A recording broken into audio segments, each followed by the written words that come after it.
So you've been trying to make it happen in anticipation of the election, possibly being very contentious or having a very high risk level of events occurring, and you didn't quite get to where you wanted to be. You're still behind on your prepping before this all happens. And that's understandable because that's most of us, right? And prepping never really ends, but we want to be ready for these specific periods of time that we understand could be very tumultuous.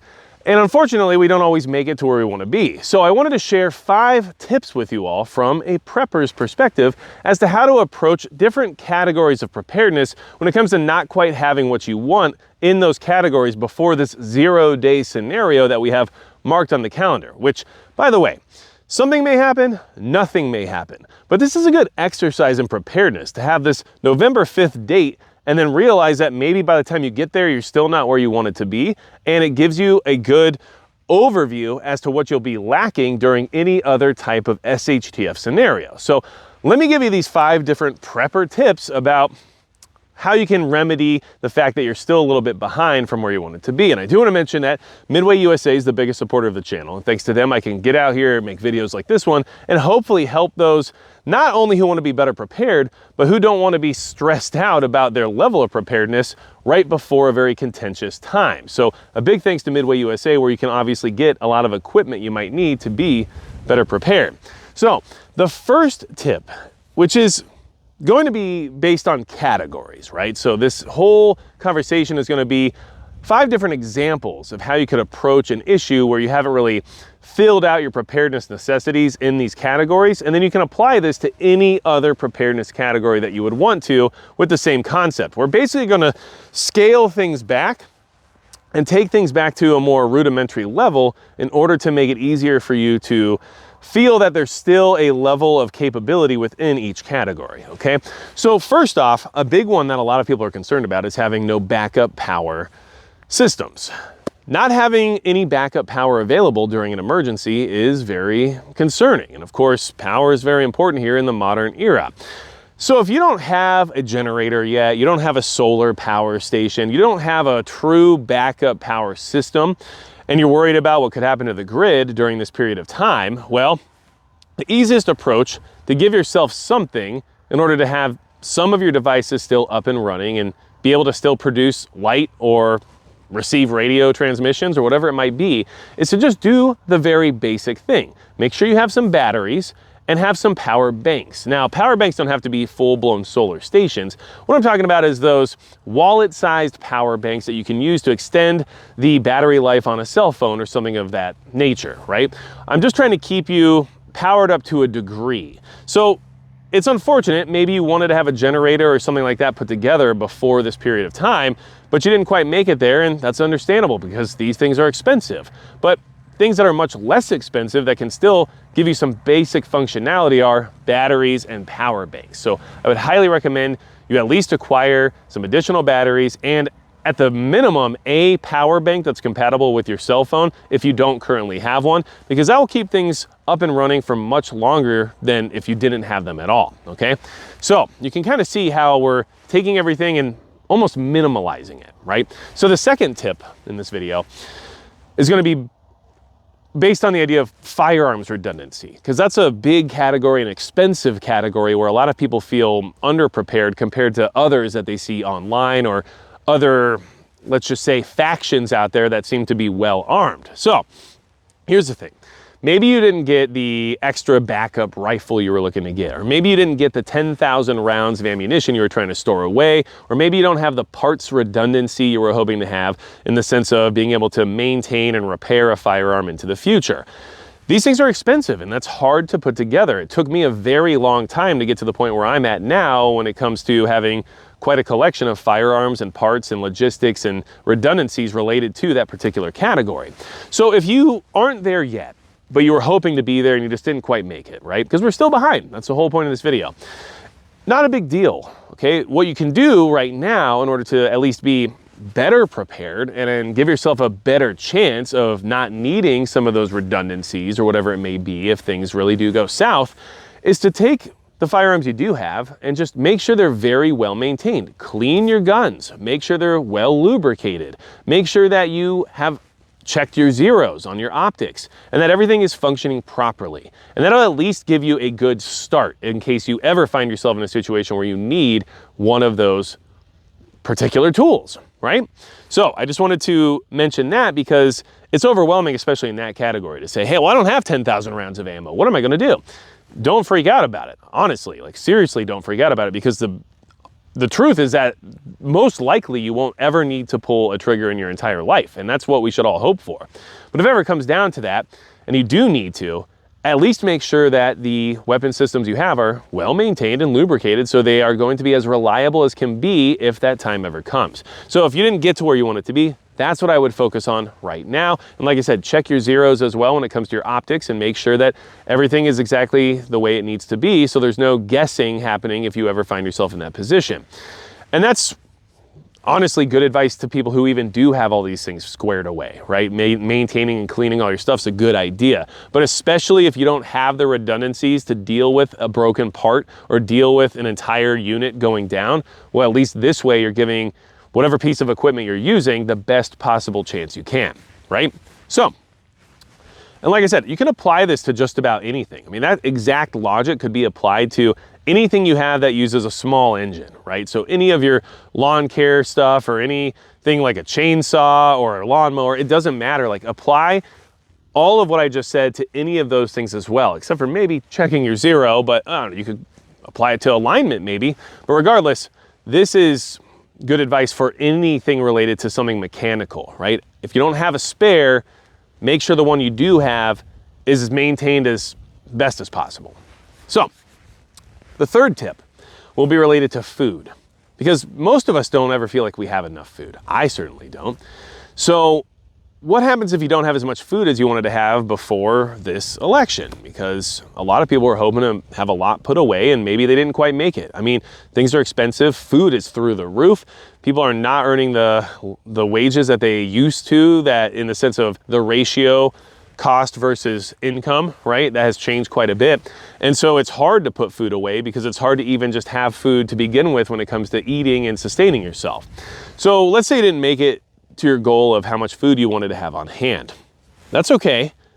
You can't panic about it. And if there's nothing you can do about it, and of course, I'm sure people in the comments will give you some ideas about where you could source food that might not cost you anything. So that's always a potential action you could take. But the thing that I would do if I knew I wasn't going to be able to get any more food and I didn't have as much as I wanted for a certain amount of time, what I would suggest is going and taking an inventory of the food you do have. Make sure you actually have it cataloged so you know exactly how much food you have, and then develop a ration program that might allow that food to last longer than you originally anticipated it to be able to do so. So that way you can take the food you currently have and say, look, I was hoping to have 6 weeks of food put away, and unfortunately I only made it to 3 weeks. So maybe if I take an inventory and do the math and calculate exactly how much I plan to use, possibly that could be spread to 4 or 5 weeks, which gets me a lot closer to my goal. And yes, we might not be as satisfied as we'd want during an emergency situation, eating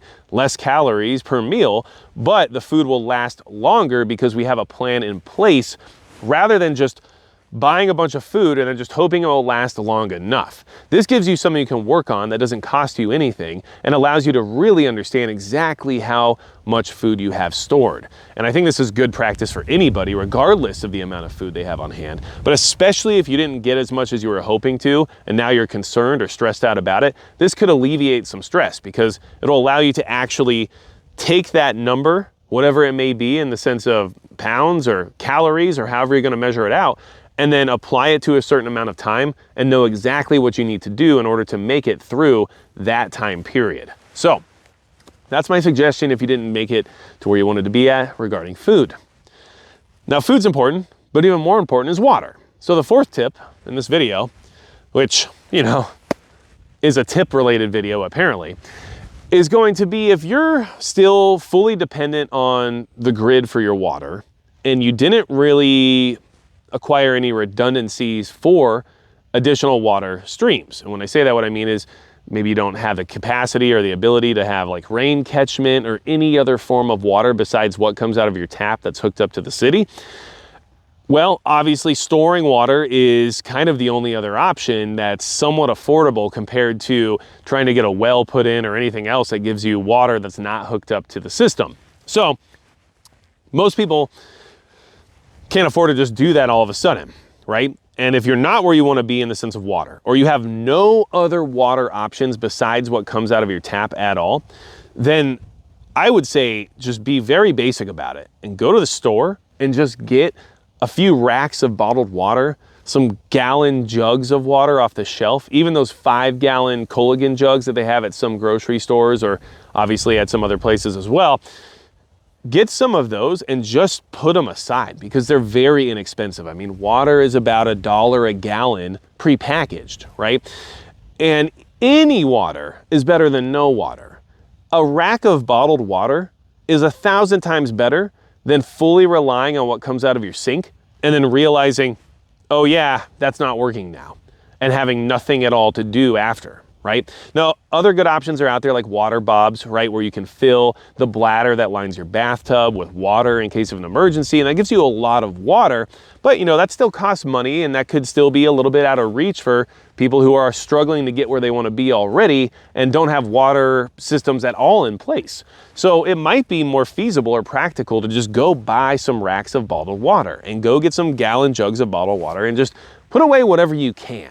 And that way you're not just solely screwed if you suddenly turn on the tap and nothing comes out, right? So of course we want to have, you know, rain catchment systems or a well that's not hooked up to the grid or whatever else it might be in the sense of redundancies for water, but that's not feasible for everybody to accomplish, especially in this very short period of time we're currently working on. So that is my suggestion for you. If you are not where you want to be in that department, just go buy some more water.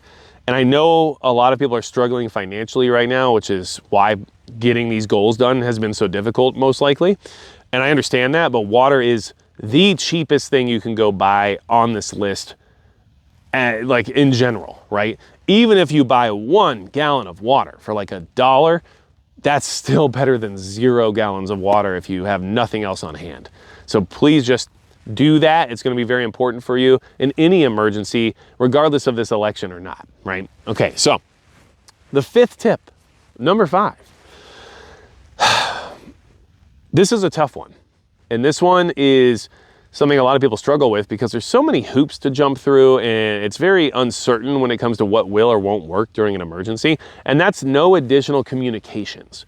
You don't have any additional communications devices, you don't have any additional communications outlets, and you're worried about how you'll stay in touch with people if things get weird, right? And so, sure, people will suggest, you know, ham radio. Ham radio is great. It can reach all across the planet, and it's very, you know, well, I'm not going to say user-friendly, but it's something that you can learn, you know, as long as you have a basic comprehension of, you know, technology. You can use a cell phone, you can learn how to use a ham radio, but it does take a lot of learning, it takes a lot of practice, it takes actually acquiring a license to properly use it. There's a lot of stuff going on with that that is a barrier to entry for a lot of people, which is understandable, especially in this short period of time. It's basically impossible, right? And then a lot of people will suggest things like, you know, satellite phones and things of that nature. And of course, that's a good idea, but they're expensive. And then the plans for them are expensive. And there's a lot of things you have to take into consideration there. And it's still not a guarantee they'll work in an emergency. Same with the radios. Do they have a good chance of working? Probably better than other devices, but they still might not, right? So that's a lot of time, investment, energy, and money being put into these different communications redundancies just to find out they might not do what you wanted them to do. So if you haven't done anything at all when it comes to having backup communications and you're just worried about how you'll stay in touch with people if things get really weird out there, I mean, in my opinion, the easiest thing for you to do right now that doesn't really cost anything and doesn't really require you to learn a whole lot is to download some communications apps that are secondary to what you use your phone for primarily, right? So obviously, you're texting, you're calling, we're gonna pretend like that's not working for some reason, or you just need a secondary level of communication. Okay, so that's not working, but we still have internet access for some reason, or whatever it is. Like, there's a lot of different variables here, but I think having apps that are meant for communication could at least give you a secondary place of reaching those who you wanna be able to otherwise reach. So first off, there's Discord, right? And I have a Discord server. If you go to magicprepper.com, you can join it for free. It's weird in there. I'm weird in there sometimes. We're all weird every so often. So please keep that in mind. But here's the thing. It's a free communications app that gives you a place to talk to people that you might not otherwise be able to reach. Likely? No. But possible? Sure. And here's the thing. You could start a Discord server for yourself and invite your family and friends to join it and just have you and people you know personally in that server and have a place to communicate as a group all in one area that could help you get through an emergency a little bit easier than trying to contact each individual person one by one, right? So I think that's a good option. I also think there's an app, or there's apps like Telegram, for example, where you can, connect to people directly. You can send messages, make voice calls, do everything you would be able to do on other apps like, Facebook and stuff, but it's also somewhat encrypted to a degree. Who really knows? I'm not really sure, but it does give you some level of privacy, supposedly, and it also allows you to form groups and do other things that could provide you with a secondary mode of communication. So obviously social media is something else you probably already have because you're watching this video, so I'm not going to explain that. But there are these other secondary apps that are specifically meant for communication, and I would suggest having those at least functional, and if not, having some of your immediate family and friends join into some of these servers or into some of these groups so that you have an easier way to address everybody during an emergency, and it kind of takes out the roadblocks of having to communicate one by one with each individual person, right? And that might not work. 100% it might not work, because if your phone doesn't work and your text messages aren't going through, there's a good chance that something like Discord and Telegram might not work either. But there is a chance it could, right? And there's always that chance that you could get on Wi-Fi somehow, but maybe not, be able to use your cell service. There's a lot of different things and a lot of different ways that this could go. So having some additional redundancies doesn't hurt you by any means. It doesn't necessarily fix the problem if everything goes down, but it does give you one more layer of possible capability that you wouldn't have otherwise.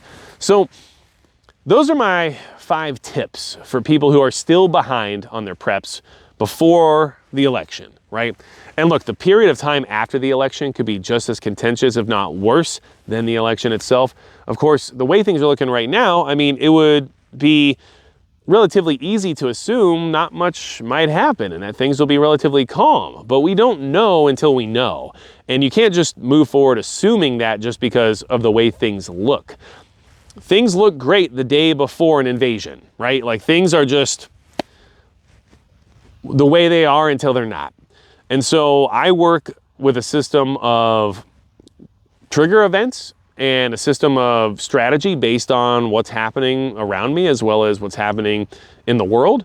And then I try to apply that to my preparedness strategies as I move forward and progress in my preparedness. So that way I'm addressing the higher risks that are currently presenting themselves. So hopefully that's something you can do too. And hopefully you can apply these tips to just about anything else that you are lacking in when it comes to not being quite where you want it to be, right? So, if you didn't get where you wanted to go when it comes to a lot of these different things, scale it back, minimize the issue, and do the bare minimum related to that issue to give yourself a little bit additional support or capability. And that might actually pay off if things go south and you weren't where you want it to be.